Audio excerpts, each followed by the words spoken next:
Dealing کریں اور وہ آ کے چیک کریں، تو اگر آپ مہنگا بیچیں تو کچھ حصہ انہیں بھی دے دیں. یہ کدھر کی انسانیت ہے؟ ہم اسلامک اسٹیٹ کلیم کرتے ہیں، یہ کون سا طریقہ ہے کہ کوئی ایک بندہ کراچی میں، یقین کرے، ایک بندہ رو رہا ہے 70 روپے کا سمبوسہ بک رہا ہے. بھائیو یہ زیادہ سمبوسے پکوڑے یہ چیزیں زیادہ عموماً چلتی ہیں رمضان میں. کتنے کا بیچ رہا ہے وہ سمبوسہ؟ اتنی مہنگائی تو نہیں ہے. مہنگائی ہے لیکن اتنی نہیں ہے جتنے کا وہ بیچ رہا ہے. 30 روپے کا بیچ لو جو ریٹ لسٹ ہے، 25 کا، 20 کا. چکن والا آپ اتنے میں بیچو تو چکن ابھی مہنگا ہے، سمجھ آتی ہے. سادہ جو ہوتا ہے وہ آپ اتنے میں بیچ رہے ہو. غریب کہاں جائے گا؟ اس کے علاوہ گیس الگ نہیں ہے کراچی میں، پانی الگ نہیں ہے، لائٹ کا مسئلہ الگ ہوتا ہے. حالانکہ میرے بولنے سے کچھ ہوگا نہیں، یہ نہیں ہے کہ میں بول رہا ہوں تو وہ چیز اس پر عمل درآمد ہوگی، وہ بات نہیں کہہ رہا ہوں. لیکن کم از کم ہمیں اپنے حق کی آواز تو بلند کرنی چاہیے نا. کہیں ظلم ہو، کہیں برائی ہو، تو ہمیں اپنا جو حق ہے، وہ ہمارا جو حق ہے، ہم اپنی آواز بلند کریں کہ بروز قیامت اللہ تعالیٰ ہم سے پوچھے کہ تم نے اپنے حصے کا کام کیا یا نہیں کیا. تو ہم کہیں یا اللہ، جتنی ہماری سورس تھی، مطلب جتنے ہمارے وسائل تھے، اس کے مطابق ہم نے برائی اور ظلم کے خلاف آواز اٹھائی. پوچھے گا اللہ تعالیٰ کہ تم لوگوں اے مومنو، اے انسانو، تم نے اپنے حصے کا کام کیا یا نہیں کیا. دوسروں کو چھوڑو، تم نے اپنے حصے کا کام کیا یا نہیں کیا. تو یہ جب پوچھ گچھ ہوگی اللہ تعالیٰ کی جانب سے تو انسان کی زبانیں بند ہو جائیں گی. سب سے پہلے 3 ہی چیزوں کا سوال ہوگا کہ اگر تمہیں بولنے کا علم دیا تو کتنا بولے، جتنا پتہ تھا کیا اس پہ عمل کیا. 2 باتیں. اور تیسری بات یہ کہ اس رسول کے بارے میں کیا جانتے ہو جو میں نے تمہاری طرف بھیجا. یہ 3 باتیں ہم سے پوچھی جائیں گی میرے بھائیوں. تو ہمیں ان 3 باتوں کا جواب دینا چاہیے اللہ تعالیٰ کو کہ یا اللہ، ہم نے اس رسول کی پیروی کی جو اچھا بندہ ہوگا، جو نیک بندہ ہوگا. یہ کہے گا یا اللہ، ہم نے اس رسول کی پیروی کی جو آپ کی طرف سے آئے، حضرت محمد مصطفیٰ صلی اللہ علیہ وآلہ وسلم، یا ان کے علاوہ بھی جو پچھلے رسول گزرے. ہم مسلمانوں کا عقیدہ تو یہ نا، میں 1.25 لاکھ انبیاء کا اقرار کرنا ہے. کسی ایک کا بھی انکار ہمیں دائرہ اسلام سے باہر کر سکتا ہے. اللہ کے پیغمبر ہیں، سب کا اقرار کرنا ہے، ہمارے نبی سمیت. اور ہمارے نبی کے لیے تو اسپیشل چیز یہ بھی ہے کہ وہ آخری نبی ہیں صلی اللہ علیہ وآلہ وسلم، خاتم النبیین ہیں. تو ان پر تو بڑا ہی مطلب پختہ ایمان رکھنا ہے. دوسرے نبیوں پر بھی ایمان رکھنا ہے، اور حضور پر تو بالکل ہی پکا ایمان ہونا چاہیے. تو کیا یہ عبادت کا ٹائم ہوتا ہے جو چل رہا ہے، یہ مہینہ، یہ عبادت کا مہینہ ہے. اگر آپ 400 روپے کا 400-500 روپے کلو سیب آپ بیچ رہے ہیں، پھر آپ جا رہے ہیں تراویح پڑھ رہے ہیں، نماز پڑھ رہے ہیں، تو اللہ تعالیٰ کو ان چیزوں کی ضرورت نہیں ہے. اللہ تعالیٰ فرمائیں گے کہ تم نے یہ کیا کیا. کسی غریب کا بچہ اگر کہیں سے گزرے گا اور وہ دیکھے گا کہ وہ پھل نہیں لے سک رہا جو پچھلے سال وہ لے سکتا تھا آسانی سے، اس سال بھی لے سکتا ہے. اگر مثال ہے، گورنمنٹ ریٹ ہے 200 روپے کلو سیب بیچنے، ٹھیک ہے، 50 روپے کا ایک پاؤ تو لے لے گا نا. چلیں خود نہ کھائے، اپنی اولاد کے لیے تو لے سکتا ہے کوئی باپ. نہیں، 400 روپے کلو کون لے گا؟ آپ بتائیں، اتنی مہنگائی ہے. کوئی غریب بندہ، مزدور بندہ، اس کی دن کی دیہڑی 1000 روپے بھی چلو رکھو ایک دن کی، تو وہ گھر کی روٹی پوری کرے گا یا پھل کھائے گا. چلے 50-60 کا مل رہا ہے تو ایک پھل خرید سکتا ہے نا. 100-150 کا ایک پھل میں کون خریدے گا بتائیں. اس کے علاوہ تعلیم ہے، ہر چیز ہے. آج کل کے حالات جو ہے، انسان کس قدر پریشان ہے. لیکن کہتے ہیں نا، وہ رمضان سے پہلے میں نے ایک پوسٹ دیکھی تھی فیس بک پہ کہ یہ تو حکومت نے مہنگائیاں کر دیں، ابھی جو آنے والا مہینہ ہے نا، اس میں مسلمان مہنگائی کریں گے اور 400 روپے درجن کیلے بیچ کے یا 500 روپے کلو سیب بیچ کے بولیں گے جلدی لو، ہمیں نماز پہ جانا ہے. اڑے وہ تو عبادت ہے، بے شک وہ تو معاف ہی نہیں ہے نماز، لیکن یہ آپ کیا کر رہے ہیں. یہ مہین روزہ کس لیے انسان رکھتا ہے؟ تاکہ جب ہم بھوک اور پیاس میں ہوں تو ہمیں دوسروں کا احساس ہو. امیر المومنین علی ابن ابو طالب سے کسی نے پوچھا، علیہ السلام کہ یا امیر المومنین، آپ کو کون سی چیز دنیا میں سب سے زیادہ پسند ہے؟ مطلب کس چیز کا زیادہ شوق ہے آپ کو؟ تو مولا علی نے فرمایا سردیوں میں فجر کی نماز اور گرمیوں میں روزے رمضان کے۔ لیکن لوگ جو ہے اس کو بالکل ہی کیا بولیں، مسلمان ہو کر اس طرح کی حرکتیں کرنا بڑا افسوس، دکھ ہوتا ہے دیکھ کے کہ مسکین بچے روڈوں پر ہوتے ہیں اور وہ اس طرح، انسان لازمی ہر کسی کی اپنی ریسورسز ہے، وہ چاہ کر بھی کوئی کچھ نہیں کر پاتا۔ اللہ تعالیٰ رحم کرے امت مسلمہ پر۔ اور پھر کہتے ہیں کہ یہ مسئلہ ہو رہا ہے، زلزلے آ رہے ہیں، یہ آفات آ رہی ہے، وہ آفات آ رہی ہے۔ میرے بھائیوں، جب اتنا ظلم زمین پر قائم کرو گے تو اللہ تو ناراض ہوگا نا، یا نہیں؟ اللہ ناراض نہیں ہوگا، جو چاہے کرتے رہو۔ ایک ایک برائی دوسرے نبیوں کی امت نے کی تھی، لیکن دیکھیں ان پر عذاب کیسا ہے۔ سب برائیاں اس امت میں، لیکن اللہ تعالیٰ رحمان اور رحیم ہے، رحم کرنے میں ہے۔ اور پھر ٹھیک ہے، لوگ پھر بولتے ہیں کہ اس سے زیادہ ایک انسان غلط کرے پھر بھی یہ امید رکھے کہ اللہ رحمان اور رحیم ہے۔ اللہ تعالیٰ کبھی بھی ظالم کا ساتھ نہیں دیتا، اللہ تعالیٰ کبھی بھی اس بندے کا ساتھ نہیں دیتا جو غلط کر رہا ہے۔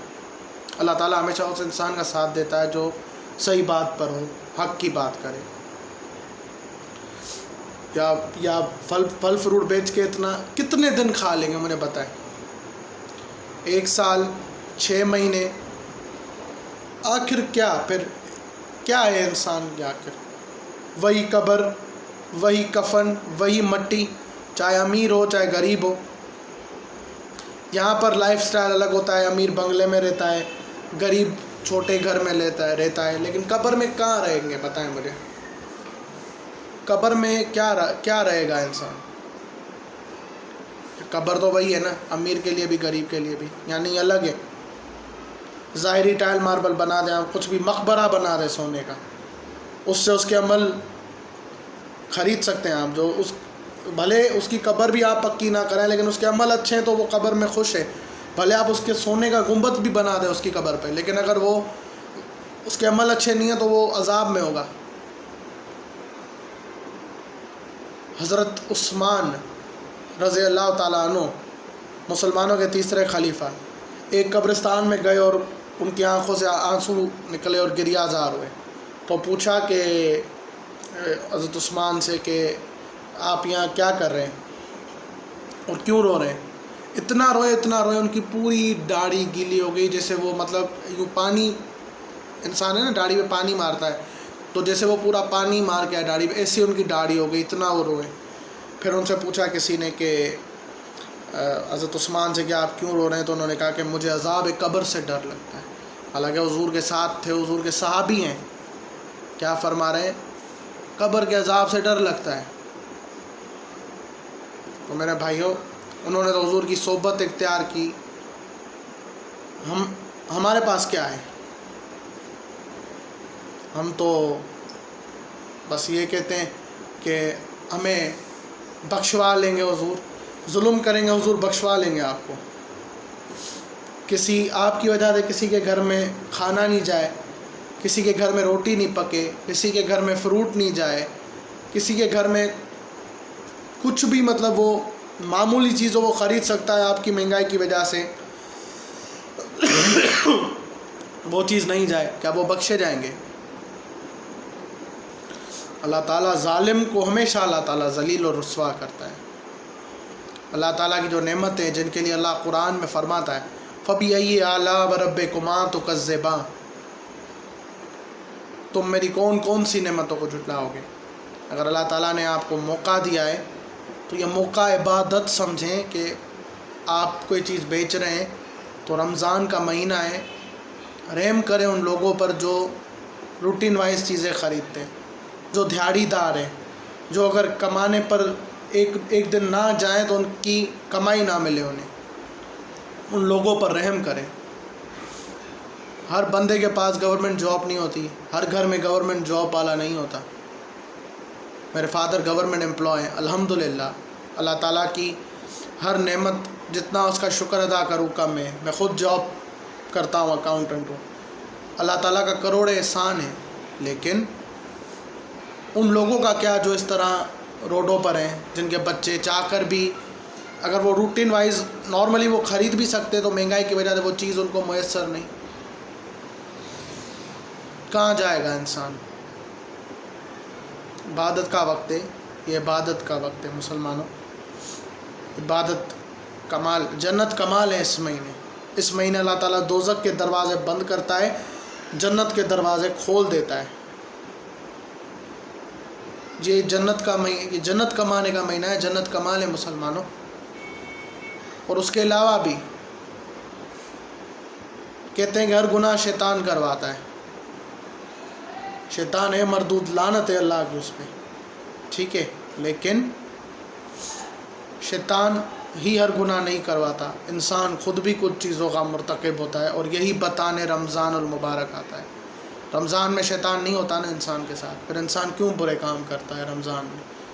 الٹا یہ جو چیز وہ نارملی بیچ رہا ہوتا ہے رمضان کے علاوہ، وہ چیز رمضان آتی ہے اس کی قیمتیں ڈبل کر دیتا ہے. کیوں؟ شیطان تو نہیں ہوتا. وہی میں نے کہا نا، حضور کی حدیث ہے کہ ہر امت کا ایک فتنہ ہے اور میری امت کا فتنہ مال ہے. اگر 2 سونے کی کانیں بھی مل جائیں پھر بھی وہ خواہش کرے گا کہ میرے پاس تیسری ہو. اللہ تعالیٰ اس فتنے سے ہم کو بچائے. آمین ثم آمین یا رب العالمین. باقی یہ جو اسٹینڈ ہے سید ظفر عباس والا، میں آپ کے ساتھ ہوں. ظفر عباس صاحب انشاءاللہ ہم اپنے حصے کی آواز لگائیں گے. مجھے یقین ہے کچھ نہیں ہوگا میرے کرنے سے، لیکن کم از کم اپنے حصے کی آواز لگانے والوں میں سے ہم بن جائیں، تاکہ اگر قیامت کے دن اللہ تعالیٰ ہم سے کچھ فرمائے تو ہماری زبانوں پر تالے نہ ہوں، بند نہ ہوں ہماری زبانیں. ہم ادب سے عاجزاً سر جھکائے ہوئے سجدہ کر کے اپنے رب کو یہ بتائیں کہ یا رب العالمین، جتنی ہماری سورس تھی ہم نے اپنی سورس آزمائی، ہم نے کوشش کی کہ اچھا کریں، باقی آپ ہی ہر چیز پر قادر ہیں. ان اللہ علی کل شیء قدیر. اگر میری ویڈیو میں کوئی بات کسی کو بری لگی ہو تو ان سے معذرت چاہتا ہوں، اور اگر جلد بازی میں میرے منہ سے کوئی غلط بات نکل گئی ہو تو اپنے رب کے حضور معافی کا طلبگار ہوں. اللہ تعالیٰ تمام مسلمانوں کو ہدایت دے، یہ مہینہ ایسا ہے، اور مغفرت فرمائے، تمام مسلمانوں کے گناہ دور کرے، اور ہر مسلمان کی ہر جائز دعا کو پورا کرے. آمین ثم آمین یا رب العالمین.